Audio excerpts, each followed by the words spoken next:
Do you want to know what the fallen are, little one? In a sense, they are angels, but not the angels your mom imagines she prays to. Brass trumpets picnicking in the clouds. In their true essence, they are great swirling engines of wing and blood, fiery eyes that peer around the corners between worlds. Dark, radiant things conjured from fresh battlefields. A Frankenstein's Valkyrie, forever crashing to Midgard. What grief demands their hate?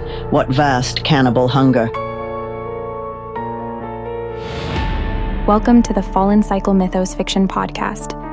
This universe is full of secrets, waiting for those brave or foolhardy enough to seek them out. Cycle 2, Party at the World's End. Take a mad ride past the event horizon of sanity, as Lilith and her band of miscreants transcend from escaped convicts to superstars of a different kind. They grapple with the intoxication of growing influence.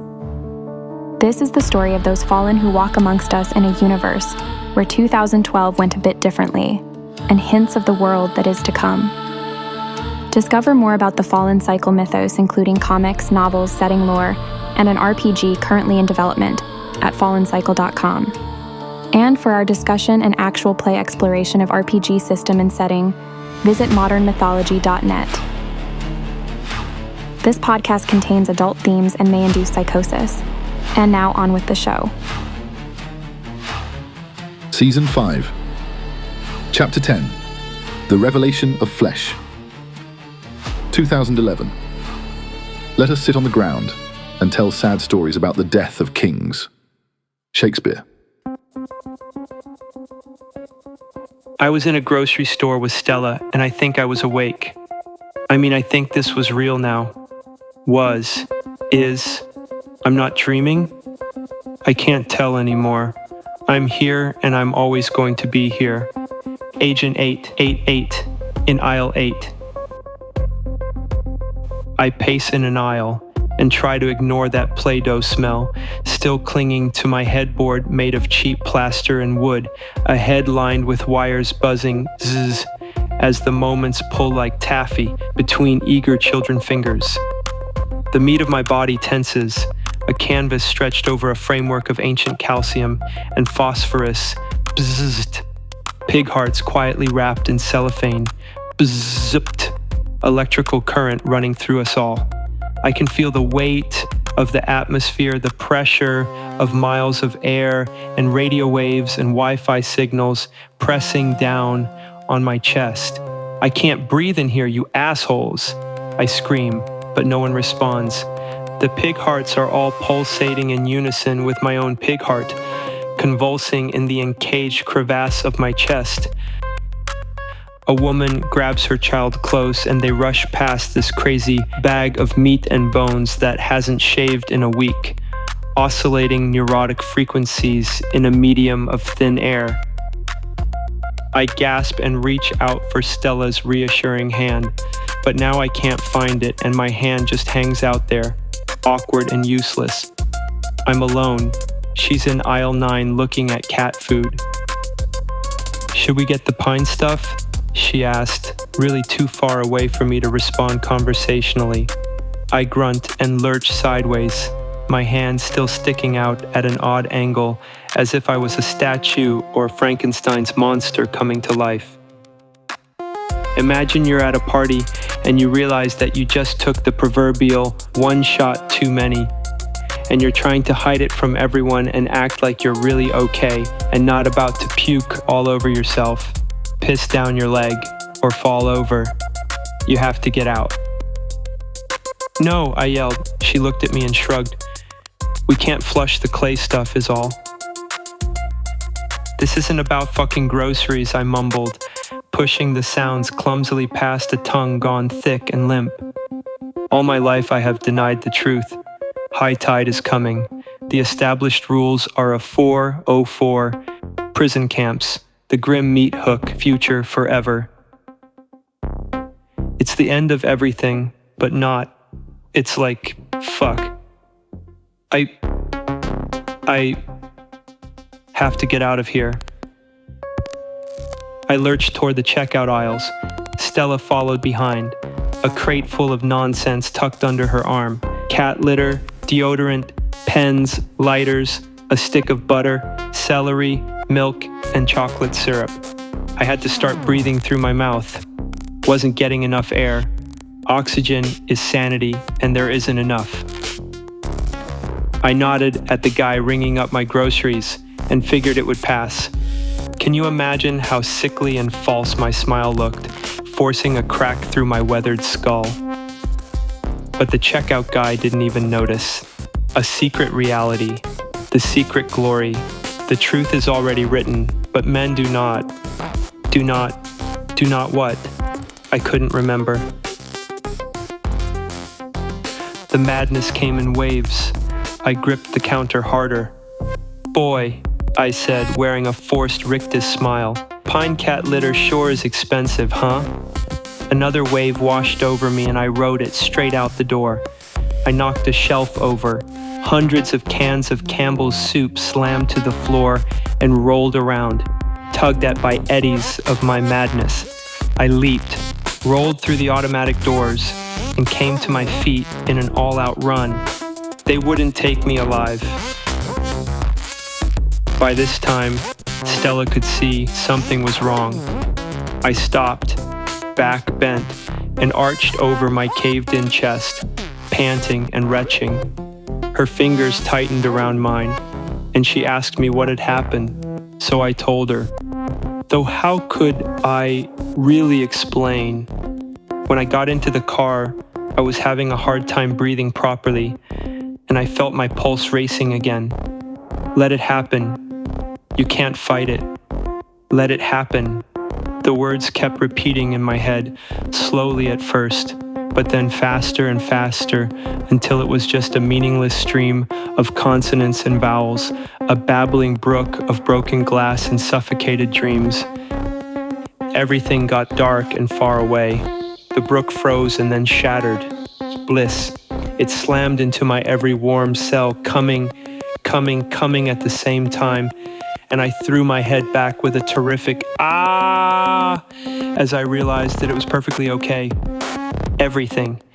If I died right then and there, if I had never been born, it was okay that I had no idea what the truth was, and it was okay that none of this would be remembered. Behind it all, the endless, forgetful sleep. Fuck me, you time whores, I screamed. The curvature of space-time was the erogenous zone of the universe, wound inward by gravity, molecules fucking one another so tightly that only the pressure of a sun could give them the sweet release they thirsted for, to ride with the photons in eternity, the timeless heaven of light.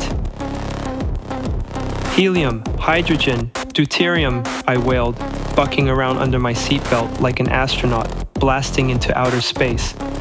I could feel the ancient building blocks of the universe transforming inside of me. Stella's eyes widened. She subconsciously accelerated, looking over with concern. Couldn't she see the matter of my dense form transfigured into eternal light by the blasts of Gabriel's horn? She must be able to see it.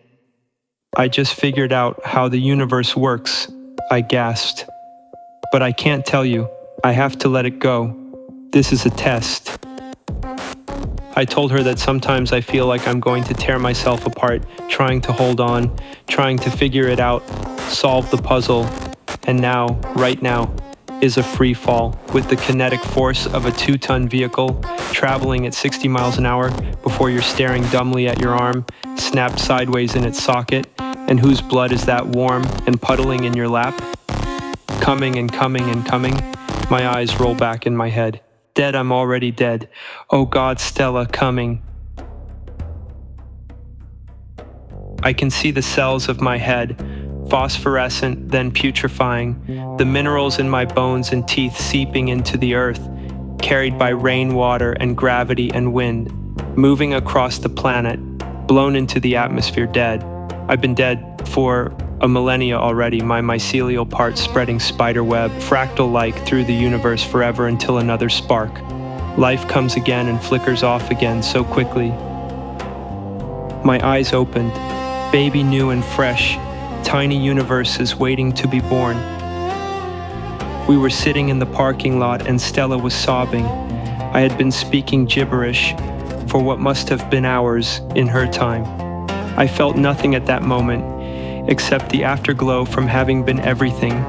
Life is just a beautiful, meaningless spark, exiled in an endless expanse. Such a tiny, fragile thing. It flashes for a moment, and then it's gone. How do we reconcile that with this bone-deep certainty that we are the center of a universe? For a moment, I stood in the balance between those opposites. But what do you say? What can you say? When she looked at me, it was a look I'd never seen, the eyes of a stranger. You need help, she said, and I knew it was her way of preparing to step back.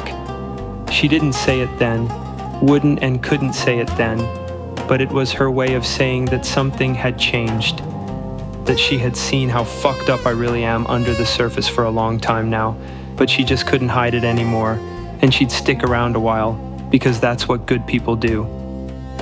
Soon enough, she'd meet someone who liked the same music that she liked, or who talked to her about her favorite band, and pretty soon, she'd be washing his underwear, and I'd be that asshole who she had tried to save, but just couldn't. It was all so clear. I still felt nothing except this hollow ache in the spot which fondly recalled the comfortable, meaningless mosaic of shared experience. I could see it flickering in the dark, each memory like a pixel on a broken computer screen, and then nothing. The endless sleep makes us strangers to one another. I knew that there was no turning back. I had committed to this fate and had to see it through. And I really had to change my pants, because in the process of following the molecules of my body in their whimsical dance through space and time, I came all over them.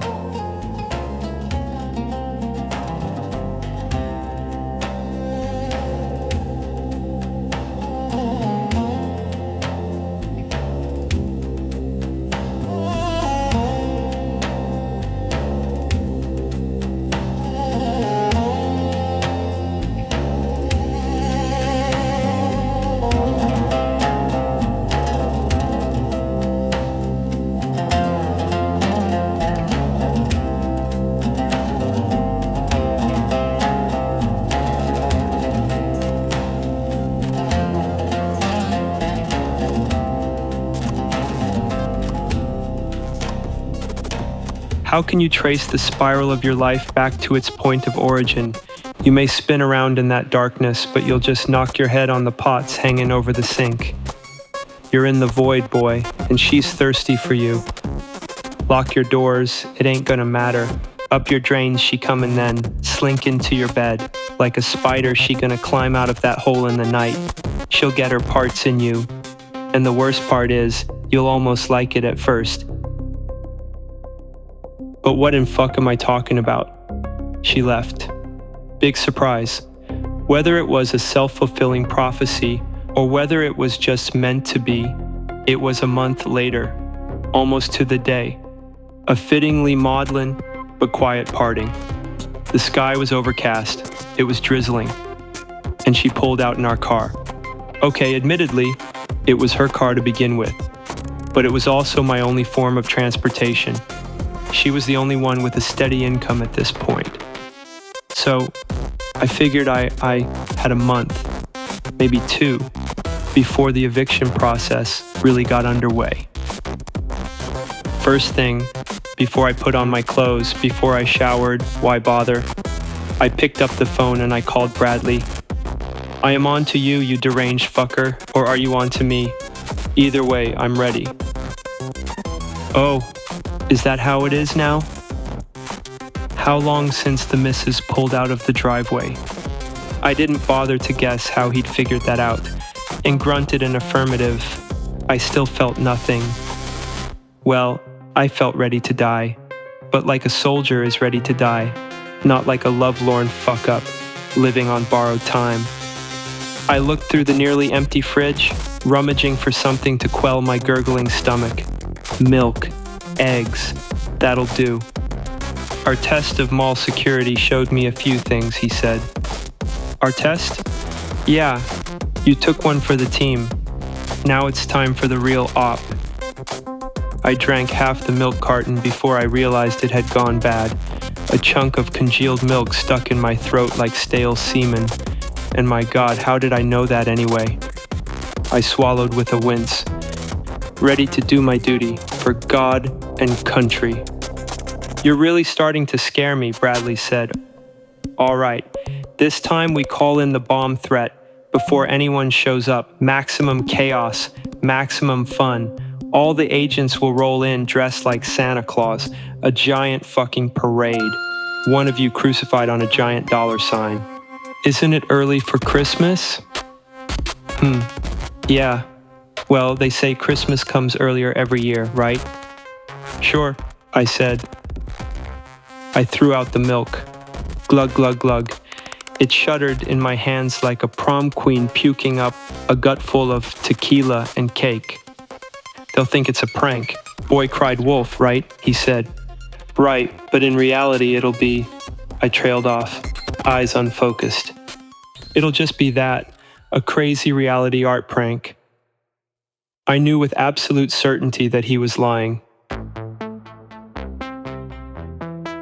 Bradley had a map laid out on an expansive table in the basement. All the agents attended. All had their shades on. Bradley was ignoring them, placing models on the map meticulously. Robots, guns, tanks. Agent 117 chortled. What's funny? Bradley asked. Nothing. It's just, you're playing with your dolls. Just for that, you get trash detail, Bradley said, throwing a folder at him. These are your cover stories, your IDs, and the specs of your missions. Don't share notes with fellow classmates, kids, or I'll have you raped by a pack of silverback gorillas. I opened up my folder. It had a drawing of Jesus Christ, with a halo and dressed like Santa, crucified to a $1 bill. Under it, Bradley had written, "Congratulations, you have the most important job of all. Bring the Shroud of Turin, or a bath towel." I stared at it, feeling a faraway pressure in my temples. All right, look, I don't want this. I tried to hand the folder back to him. Bradley looked me square in the eyes. There is a fork in the road. On one side, we have you, turning down this op and going home to your empty, illegally occupied apartment. On the other, you get to see the sublime in action, the truly fucking sublime, when chaos shatters the foundations of civilization and truth peeks back at you through the cracks. What will it be? I don't know why, but I took the folder. Good boy. Agent 777 scowled. I don't see anything in my mission which requires that fancy map you've got over there. And what the fuck are those miniatures supposed to be? Hovercrafts and tanks? Bradley shrugged. It's game night. I needed a cover for our meeting. Make sure to take some Mountain Dew before you leave. I arrived at the mall parking lot at the appointed time. There I saw all the usual suspects, plus a few faces I hadn't seen before. Agent 777 smirked at me. I can't believe you agreed to this, man. Me either, I said quite sincerely. Why did I?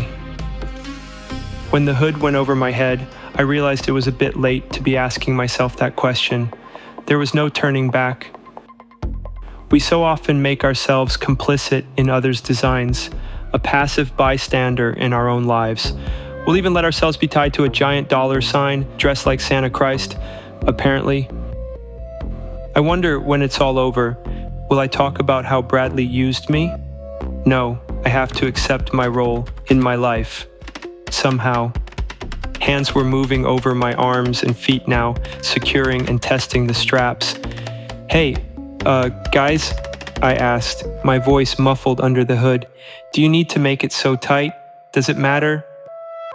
Oh, it matters, I heard a voice say ominously. Then another, it'd be rude not to have a Christmas present for the Leviathan. I struggled in earnest then, but it was no use. I may as well resign myself to my fate. It was never my decision, after all. Then I felt myself being hoisted, the sound of the holiday float coming to life with a deep diesel grumble, the shrieks of what sounded like protesters. Amongst them, I thought I could make out some familiar voices as well. I heard the agents playing at police, ordering the protesters to disperse through a megaphone. Finally, the hood came off, leaving me face to face with a mob of screaming white suburban kids, all their nonsense slogans blurring together into a word salad nightmare. We are the 99%. Santa Jesus died because you touch. Obama was not a brown-skinned. Bring back Crystal Pepsi. I shaved my balls for this. Hungry. Eat a banker.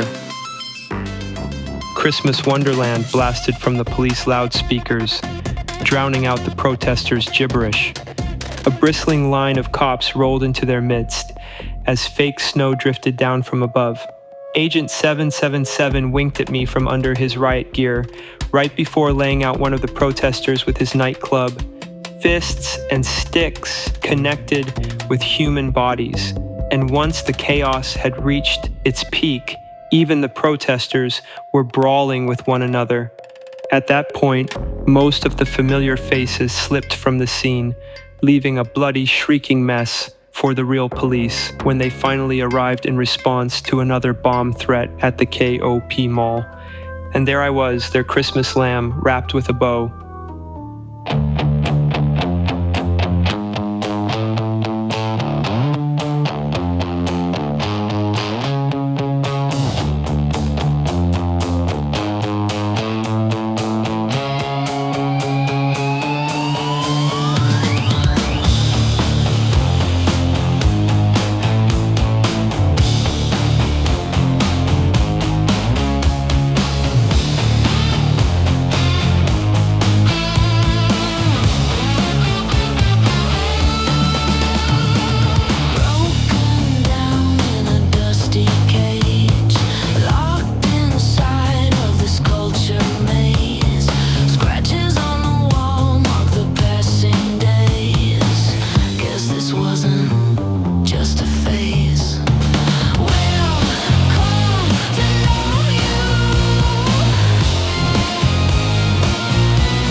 Remember how I said I am obsessed by patterns, that I've always seen them everywhere?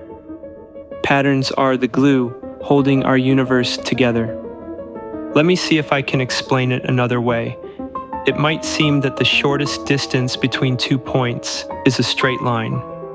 And see, by appearances, that is right. But straight lines are curved. The amount that they curve is determined by the mass of another body, distorting of the fabric of space and time itself.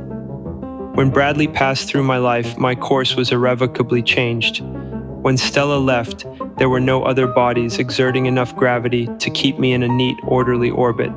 I hurled into deep space. Just a little nudge at that critical moment can change everything.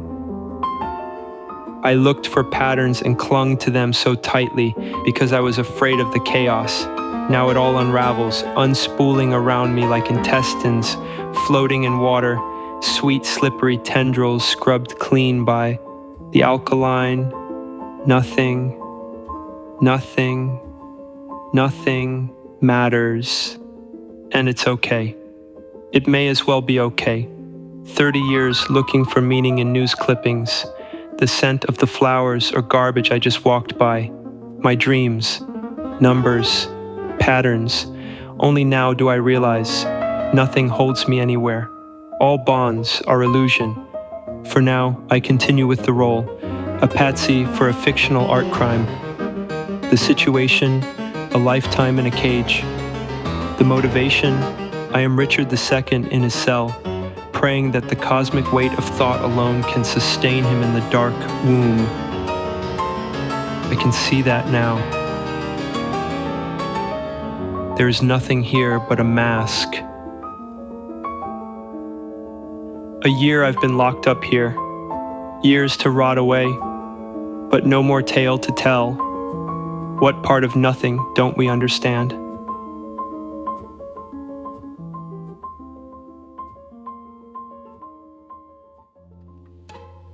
Bradley picked up the phone attached to the grimy wall beside a bulletproof glass shield.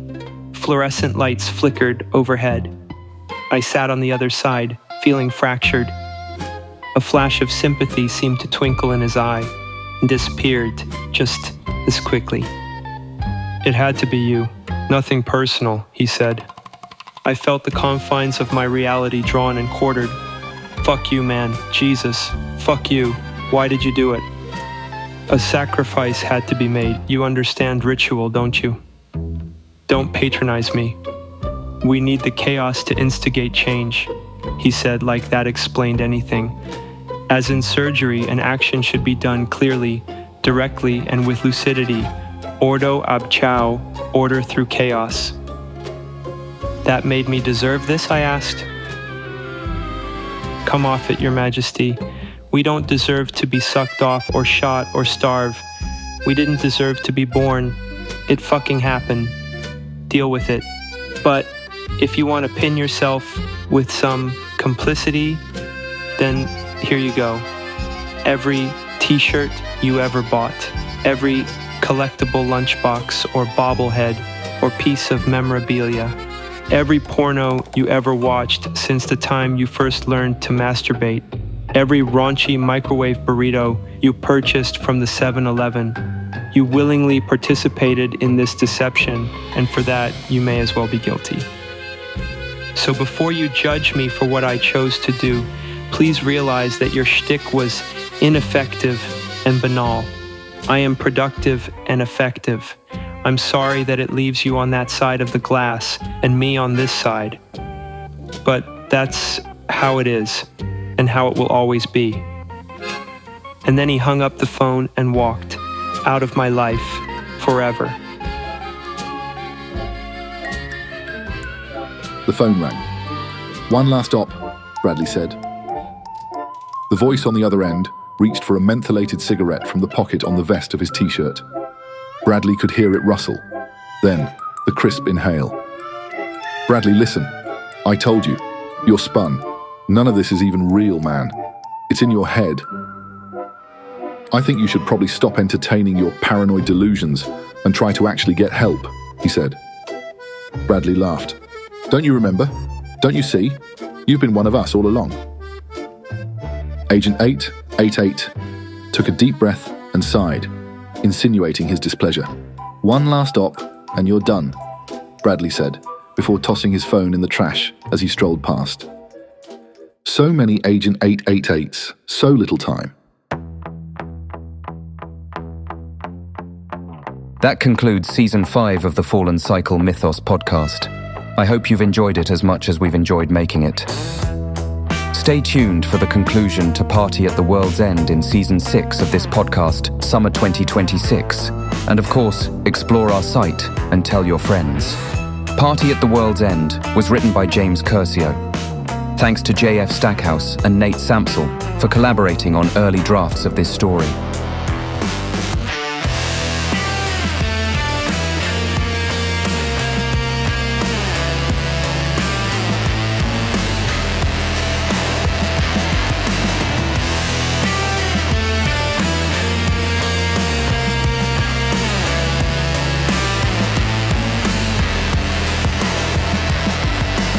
The soundtrack was produced by James Curcio, with special thanks to various creative collaborators for inspiration and soundtrack source from old sessions, including, in no particular order, Scott Landis, Sean Marsden, Jen E., Sarah and Rahul Iyer, Martine Della Ruffa, David Bessel, Ari, and Nate Sampsell. Cut the Sky's Throat, an album selected from this feature's soundtrack, is free to stream and will be available on Bandcamp. Music by Lilith, Dionysus, Cody, Jesus, and Ariadne.